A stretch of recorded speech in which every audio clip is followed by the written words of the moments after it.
So why do you think endocrine system gets affected by these negative emotions and thoughts? See what happens, all of the organs and all are producing their own enzymes or the hormones or the chemicals.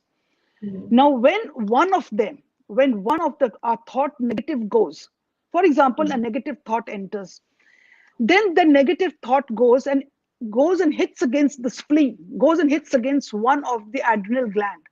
When it goes and Mm. hits against the adrenal, they are sympathizers. They just throw out the organs, the hormones, their chemicals, and they make the person pass through a trauma, holds them in the trauma. Why?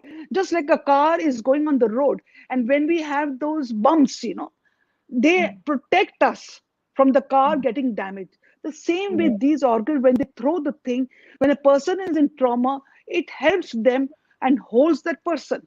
But if our thoughts keep on coming, and that how thoughts go and land into the spleen and into the adrenal gland, they do not know that the scene which was outside is already over, but the mind is just reliving. It's just reliving. When it keeps on reliving, the organs do not know that the mind is just reliving. So it keeps on throwing all the enzymes, the chemicals. In the meantime, when they throw all these chemicals, that time it becomes an overdose, Mm. because the organs do not know that the mind is just reliving those thoughts, but it keeps Yeah. on throwing and throwing. When it overdoses, then the person becomes depressed, gets into a depression. Then we see the lethargicness, we will see the person not eating, if the mood swings are there, the person is crying, we see all the signs. Then we take them to the doctor. Then what does the doctor do? He gives us a tranquilizer.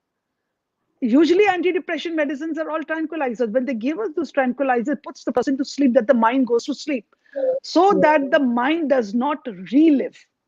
When the mind does not relive, then the organs and all, they don't throw the enzyme. So now what Mm. happens, when they throw all the enzyme, this part is being looked over because the mind is not reliving. But then the Mm. sad part is that we get used those medication which the doctors are giving us. So we say from one side we get. So that is where we counsel and tell people that we have to stop reliving, because your one thought is going to go and hit against one organ and the enzymes are going to come out. And if there is an overflow and overdose, your body is imbalanced.